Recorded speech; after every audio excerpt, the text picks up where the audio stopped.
Hello, Hey wonderful there. people. Hello. Hello. Here we are again. Here we are again, probably energized. Absolutely, yeah. Paused for a moment and then imagine ourselves to do a second episode in kind of the same shooting because we got so energized by the previous one patterns. But is there some kind of topic or title emerging for you? Yeah. The thing that I thought about yesterday and today, Magnus, is the idea of failure Mm, and that it's a bad thing and that we don't share it enough with each other and the world. Um, and what triggered me there is I had a talk with my colleague Janze yesterday, and we were sharing these ideas and thoughts and our experiences, and with that, our failures as Scrum Masters. And he triggered that. He said, we don't do this enough. We never talk mm. about when we face planted ourselves into a wall or and that yeah it's why don't we do that? Why don't we do that? And should we do that more? I think yes. So that's a bit my trigger for this conversation. Failure, yeah. And the reason we don't talk about failure, that we feel a failure, or actually the labeling failure beneath or beyond, something unexpected happened. My prediction of the outcome was incorrect. And for some reason, we have started to label that as failure. Yes, What if and we started to label it as new learning? yeah, but exactly that, right? Um, Yeah, I always refer to fail as the acronym as first attempt in learning, which I think is really powerful because it's exactly what it is. It's we could rephrase fail as that we have an hypothesis and we tried it and it's disproven. So we need another hypothesis or we need to figure it out differently or whatever. It's in a sense I what I'm thinking of is where did it go wrong? Because it is like so, somewhere in our upbringing um, in families and schools, there's this notion that failure is bad and that it's wrong. And maybe because of that, it triggers things in our body, even in our brains. It's when failures makes our stomachs turn and makes us feel bad or sad or depressed or yeah, but me too, right? It's becoming this habitual reaction. Um, and how can we? Well, maybe it's a shout out to the world to turn this around, and also the invitation for ourselves to learn to embrace failure as the just the next step we need to take in the learning. I mean, yeah. On one hand, it seems kind of obvious when we put it like that. Before there's success, there's a lot of practice attempts. Like if you're going to sports, before you take that 6 meter 20 in pole vault, you need to practice a lot and you will fail. Hmm. I haven't yet made it, is what you probably say. Interesting. Let's examine this. However, there's probably more reasons why, deeper reasons. There's probably many factors. Actually, I don't know is probably a good statement right now, is not. I don't know why it is that we are so obsessed with failure and want to avoid it at all costs. Why is that? Why is that? And what's more? So, conditioning was what you said. Probably there's a tendency in the education system that there's a selection for be able to predict and deliver. I agree. What's more? What's more? Well, I could imagine that in many companies, the quarterly driven companies that wants to monetize with certainty, and to a certain amount, because there's a fear of going out of business, maybe, or there's a greed for money. I don't know. That's another factor, because then the demand for success will go up, and failure is not accepted as much. You didn't deliver, bye bye. What's more? Why is it I have a personal story. Uh, and it's interesting because it's not that obviously initially I got conditioned, as you said. I was recognized and giving praise when I did well, like in tests in school. So what my brain started to learn, I get recognized when I perform. And when I perform well, I will be recognized. Otherwise, if I just am myself, I will not get that attention. So it seems that failure or success was coupled to my self-worth or self-value. And I, for the longest time in my life, I felt strong feeling of shame if I failed. That's a pretty bad thing if you're a software engineer and you're practicing how to develop great software.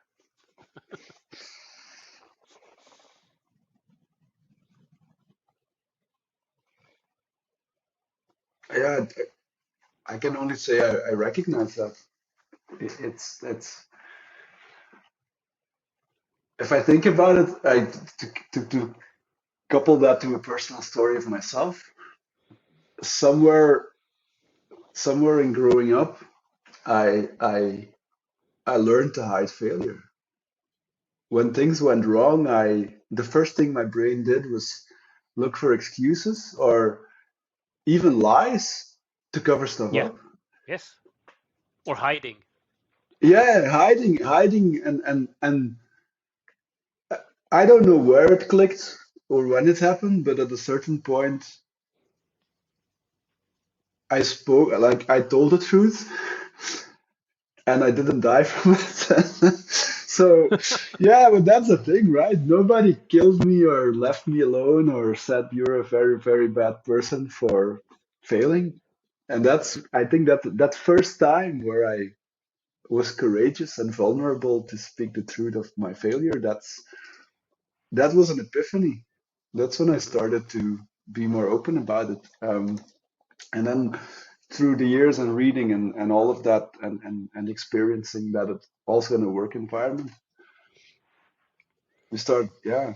I hope I hope that with showing failure and being okay with it, that we could inspire other people. We could plant those seeds and get them to go with it as well. But linking back to what you said, yeah, failure, it's like it's so weird what it does with us. And being successful is not only about the result, but also about the effort. Recognizing effort, and especially with younger people and children, is so important. There's a story. There's this teacher in the U.S. Um, I think it was a teacher that instead of giving bad grades to children, she wrote "not yet" on the Not paper, yet. Yeah, and it completely shifted the mindset of that classroom yeah, yeah. because that was more a recognition. The story that I make of it is linking that to that recognition of effort.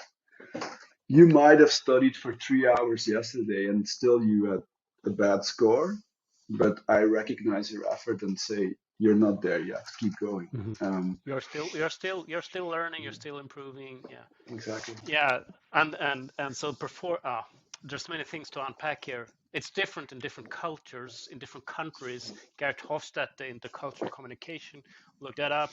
Uncertainty avoidance is different in different cultures, grossly speaking, and so um, knowing that an expert is right is more important in certain cultures than it is in others. Just be aware of that fact. It's a conditioning, and interestingly enough, other cultures don't at all have that same pressure. So, okay, failure. Here's an interesting thought. What is success though? Right? I'm thinking about rocket science actually. If we're modeling ourselves after some kind of success, a person that comes to mind is Elon Musk. You could argue and make it a more nuanced picture. Is he really a success in every aspect of the world? Word? No, probably not. But that company culture, and if you're into to like, regardless if you think space exploration is good or bad, what they are doing at SpaceX is that they are failing a lot. They are not only doing that, they are also successing, but they have recognized that you cannot know without experimenting. Sometimes the fastest path forward is to try rather than trying to figure it out. Another branch of rocket development is more expensive by a factor of 10, and they're still in this mindset of the you cannot fail. Hmm. And of course, by the end of the day, you do not want to fail. Like a rocket going bad out in it's so expensive. But before you get there, you need to fail a lot. Hmm. Absolutely. It might be cheaper. Yeah, it might be cheaper because you learn faster. You learn faster. The learning loops become shorter.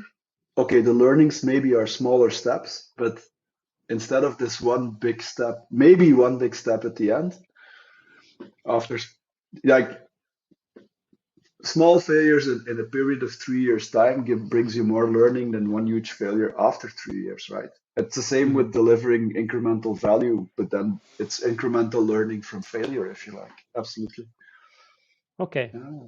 So let's tension this though, right? In my experience in a Scrum environment, in the larger context though, you know, people are afraid to give estimates. The original wording of estimation is just a gross forecast, like a 10-day weather forecast. But yet, estimate has become distorted to mean promise. So there are Yes. feedback loops in the organization. So when the estimates are widely wrong, there's a lot of blaming going on. So that's an interesting area to explore. Are the velocity? Some argue that you shouldn't measure velocity. Some argue that you might want to do that. And regardless of that discussion, you recognize that sometimes if the velocity goes down, there's a lot of interesting pressure. Did you become worse? What's the problem here? And that's just interesting. It's rewarding to look at. And why is that? Why is it so that in organizations we're not learning this? And I think we circle back to it's like applying those principles. Sales have a target, let's say. That target is really aggressive. What then happens? They try to put a lot of pressure because they are under pressure. Yes. And Teams then try to live to that pressure subconsciously. Instead of saying no, it's not possible, we say it might be possible, or we feel it. Ooh, these skills, the skills of a salesperson, usually they are pretty good in negotiating. yeah, If you yes. typically have a group of engineers, maybe you're not as well trained in that. So probably the negotiation you lost. And subconsciously you agreed to over deliver, to try for it. Maybe you got an argument, but this is the market window. We will lose tens of millions of euros and we will be out of job. And then you, okay. And we cannot fail. We cannot fail is probably a language you have heard. We cannot afford to fail this one. We have to.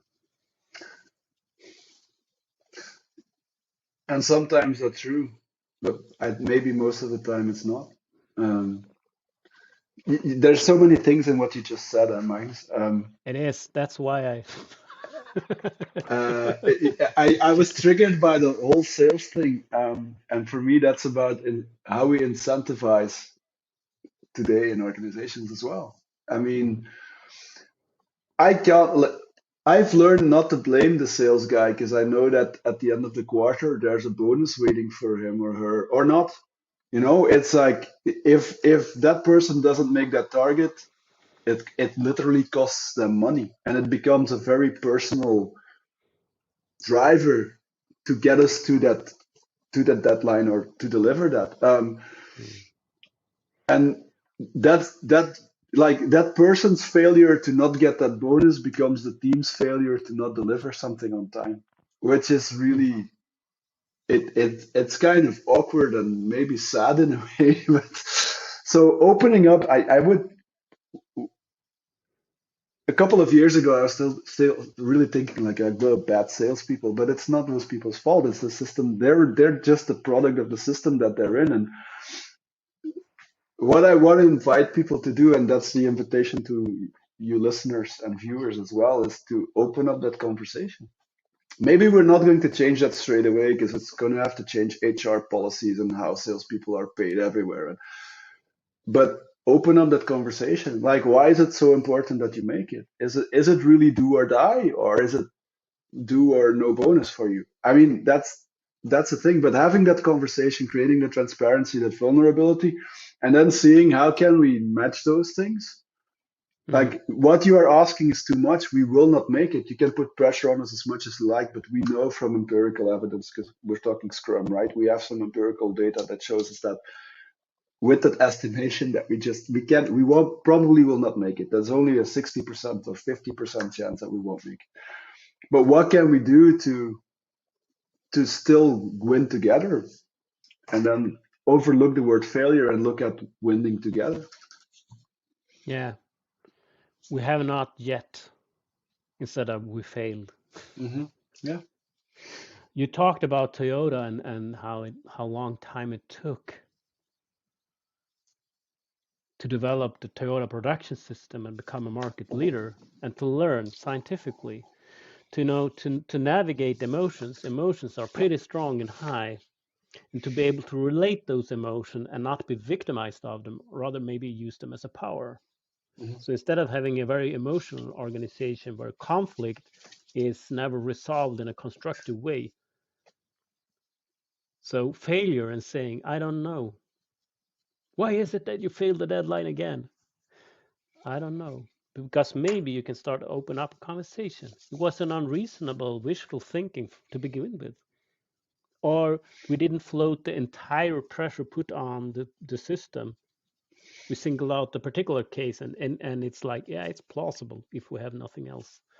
Or we didn't explore, because, as you say, as long as we try to solve the problem between a development team and sales, we are not going to fix it because the root cause is not there. Hmm. And so maybe you could start saying, you know what I'm seeing? We are failing together. Our collaboration is not good. There's a lot of blaming going on, as very little curiosity. Why is that? I don't know why it is that we are failing this way. Can we meet and work that out? Maybe it's about the management. Maybe it's about the very construct of the company. Failure is interesting. Yes.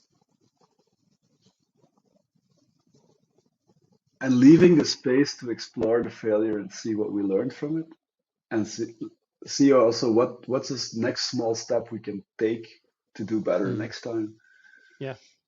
In our previous episode, we talked about patterns, and Einstein is supposed to have said that insanity is doing the same thing over and over and over and over and expecting a different result.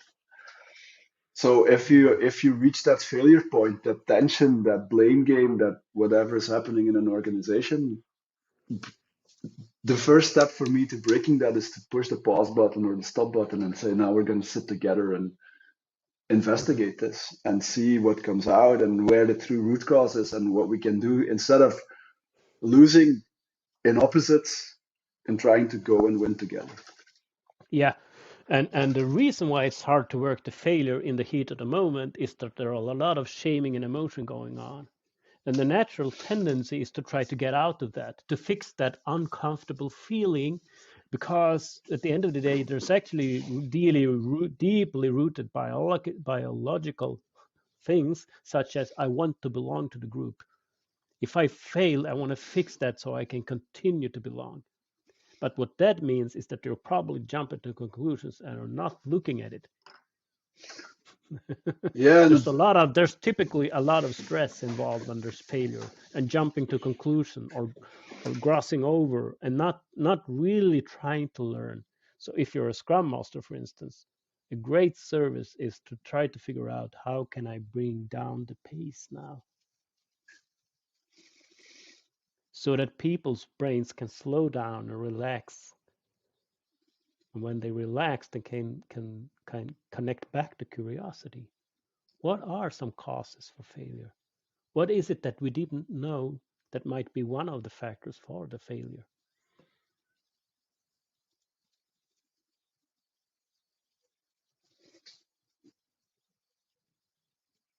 is it even a failure? Or is it just that we didn't know? So it was a knowledge threshold. We could not have known.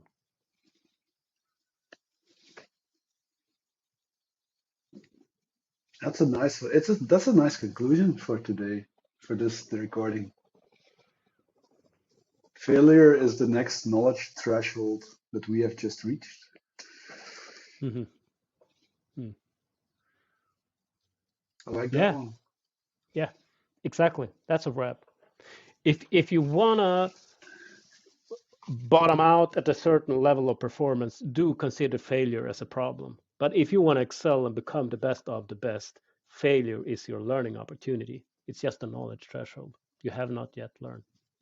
So it's up to you. Do you want to be good or do you want to be excellent? Be interested how you work failures.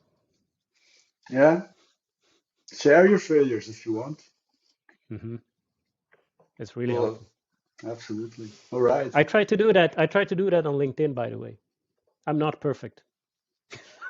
I will never be. As we all are, or not, but that's absolutely fine. Okay. Perfectly imperfect. Thanks for playing today, Serge. Thank you, if you have Magnus. if you have any thoughts about failure and a moment where failure was harder for you or easy, do share. Yeah. Thanks for viewing. Take care. Bye bye. Bye.